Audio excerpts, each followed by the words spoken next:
오늘은 좀 의미 있는 기자회견 겸 브리핑 시간을 갖도록 하겠습니다.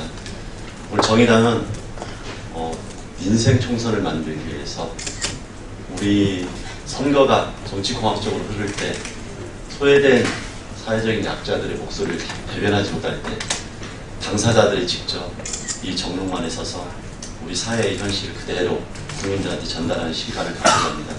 그래서 저희 정의당의 선대위 대변인이신 조성주 선대위 대변인께서 각 영역에 있는 부문에 있는 노동자들의 목소리를 담기 위해서 기획 브리핑으로 1인 국민 대변인 제도를 마련했습니다. 지금 이 시간 이후에는 우리 조성주 선대위 대변인을 통해서 이어가도록 하겠습니다. 예, 정의당 선대위 대변인 조성주입니다. 앞에 이제 저희 한창민 대변인께서 소개해 주셨지만 오늘부터 정의당 선대위에서는 하루에 한 번, 오전 또는 오후에 한 번 또는 두 번씩 당신의 목소리, 국민대변인이라는 기획 브리핑을 진행할 예정이 있습니다. 그것은 지금 여야 간의 거대 정당들의 공천 갈등, 다툼 속에서 잊혀져 가고 있는 우리 선거가, 국회가 귀담아 들어야 될 목소리들에 대해서 하나씩 하루에 한두 개씩 브리핑을 해드릴 예정입니다. 그리고 그 당사자들, 문제의 당사자들이 직접 본인들의 목소리를 전달하는 시간으로 만들려고 합니다. 일단 오늘은 아주 의미 있는 분을 모셨습니다. 우리 사회에 수많은 일들을 하고 많은 사람들이 살아가지만 실제 그것들이 노동이라는 이름으로 불리지 못하는 경우가 많습니다. 그러다 보니까 실제 노동권의 사각지대가 발생하는 경우가 많은데요. 특히 오늘 다루고자 하는 문제는 대학원생들의 문제입니다. 상대적으로 대학생들의 문제는 반값 등록금이나 학자금 대출이나 여러가지 문제로 많이 정치권에서도 이제 다뤄지고 있는 걸로 우리는 알고 있습니다. 그러나 그 와중에 굉장히 소외됐던 하나의 문제가 바로 대학원생들의 문제입니다. 무려 33만 명의 대학원생들이 대학이라는 공간에서 실제 일을 하고 노동을 하고 공부를 하고 살아가고 있습니다. 이제 대학원생이라는 존재는 아주 특별한 어떤 전문 연구자라는 아주 특별한 지위가 아니라 우리가 일상에서 쉽게 접할 수 있는 우리 학습 노동자 또는 학생 노동자라고도 불러도 과언이 아닌 존재들입니다. 그 규모 역시 33만 명이라면 하나의 산업군 이상을 이미 월등히 초월하는 규모입니다. 이 대학원생들의 노동권이 전혀 보장되어 있지 않은 문제에 대해서 오늘 말씀드리려고 합니다. 자세한 구체적인 현장의 사례는 오늘 모신 분은 혹시 제가 책을 선전하러 나온 건 아니고요. 지방시란 이야기를 들어보셨습니까? 나는 지방대 시간 강사라는 이 책입니다. 굉장히 인터넷이나 서점에서 화제가 되었던 책인데요. 이 책의 저자이신 분을 모셨습니다. 김민섭 님입니다. 전 대학원생이셨고요. 실제 시간 강사로 일을 하셨고 지금은 책을 쓰시고 또 여러 가지 일을 하고 계십니다. 특히 대학원생들의 노동권의 문제에 대해서 오랫동안 글을 써오시고 현장에서 본인의 경험을 통해서 많이 말씀해 주셨던 분입니다. 지방시, 대학원생 또는 시간 강사들의 노동권의 문제에 대해서 우리가 더 관심 기울여야 되지 않나 싶습니다. 김민섭님을 모시고 구체적인 현장의 이야기를 한번 들어보도록 하겠습니다. 모시도록 하겠습니다.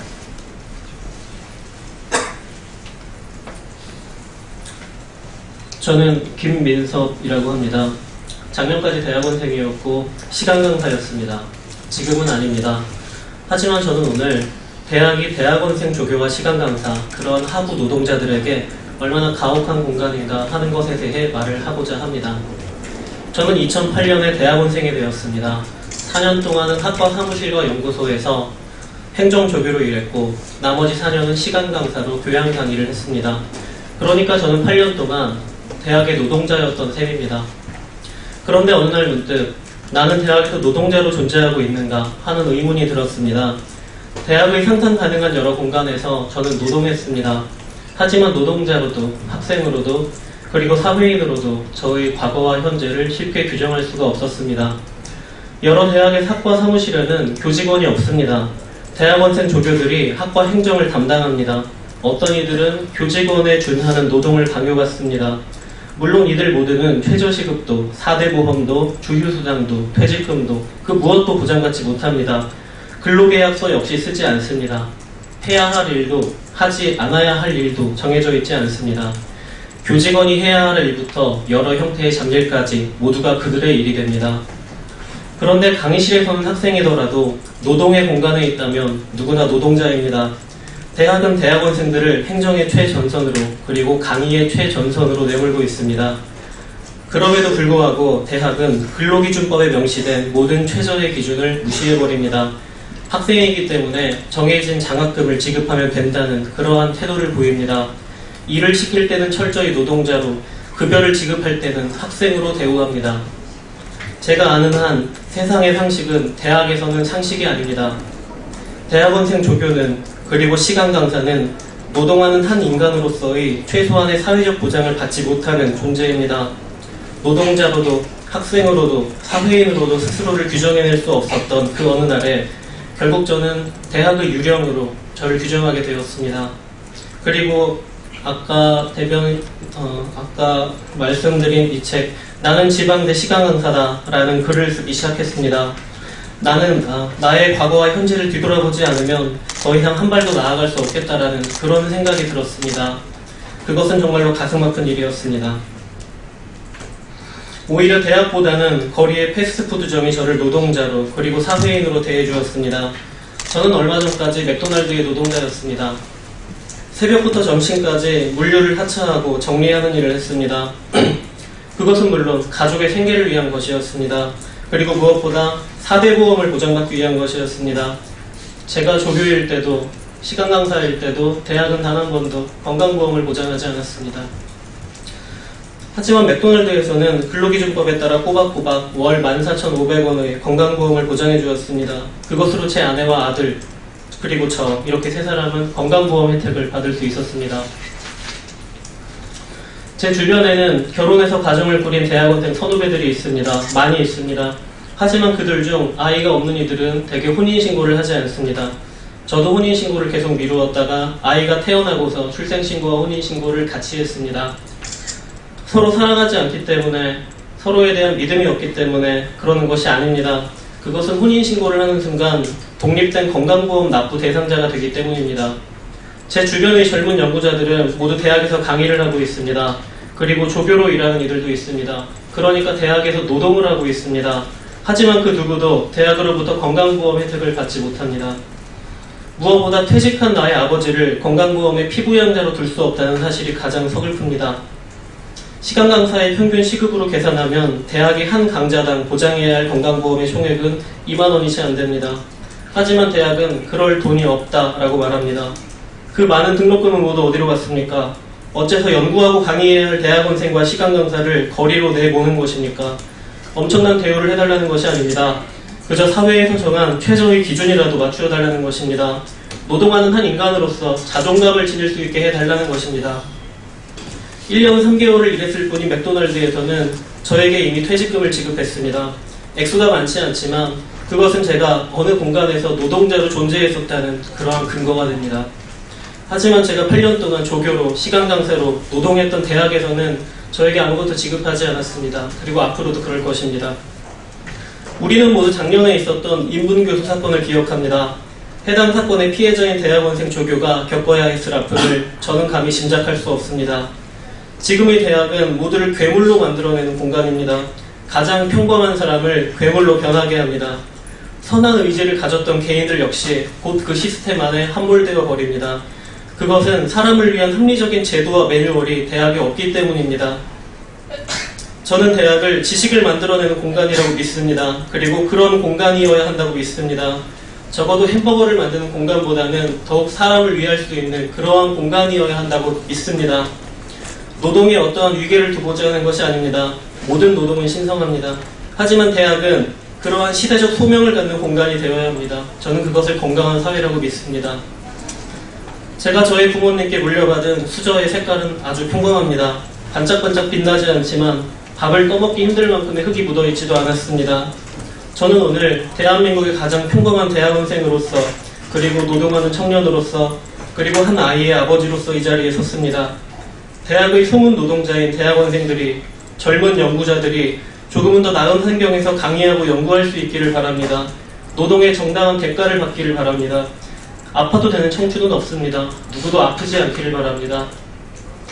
저는 계속 여기에도 사람이 있다 라고 외치고 싶습니다. 제 주변을 좀 더 나은 공간으로 만들어 나가고 싶습니다. 정의당을 비롯해 많은 정당들이 하지만 평범할 수 없는 이 사회의 숨은 노동자들에게 관심을 보내주시기를 간절히 부탁드립니다. 그들이 좀 더 사람답게 살아갈 수 있는 여러 제도를 고민해 주시기를 부탁드립니다. 감사합니다. 예, 김민석 님의 대학원생들의 현장의 이야기 아주 귀담아 들어주셨으면 합니다. 다음은 저희 정의당 중앙청년학생위원회 위원장 김경명 위원장님을 모시고 본인 역시 대학원생으로 생활을 해보았고 이 문제를 정당 조직에서 다룰 고민이 있기 때문에 이 저희 중앙청년학생위원회 김경명 위원장님의 연대 발언을 들어보도록 하겠습니다. 모시겠습니다. 네, 안녕하세요. 정의당 중앙청년학생위원회 위원장 김경영입니다. 평범한 사람들의 목소리와 정책이 사라져버린 이번 총선을 앞두고 이렇게 대학원생과 대학원 영역에서의 목소리를 들을 수 있는 자리를 갖게 된 것은 무척이나 고무적인 일이라고 생각합니다. 그간 대학원이라는 공간은 소수 학생들의 문제처럼 치부된 경향이 있습니다. 그러나 산업구조가 다변화되고 그리고 전문성을 요구하는 오늘날의 상황에서 대학원은 더 이상 필수가 아닌 선택이 되어가고 있습니다. 앞서 사례를 들어 설명해 주신 바와 같이 한국 사회의 대학원생들은 그간 학교 재단과 교수 사회 그리고 선후배 간의 위계 질서 안에서 볼모로 잡혀 자신들의 권익을 말하지 못하였습니다. 인터넷에 대학원 인생이라고 검색만 해보더라도 대학원생들의 열악한 처우에 대해서 개탄하는 글을 찾아보는 것은 어렵지 않은 일이 되었습니다. 지도교수의 잔심부름은 물론 학생의 노동력을 착취하는 상황은 비일비재하고 심지어 인격적으로 참을 수 없는 모독과 권력관계를 이용한 성추행 앞에서도 묵묵히 학위를 받기 위해 버텨내야 했습니다. 일부 사학재단에서는 대학원 대표자가 등록금 심의위원회에 참석하는 것을 허가하기 힘들다는 그런 비상식적인 결정을 내리기도 했습니다.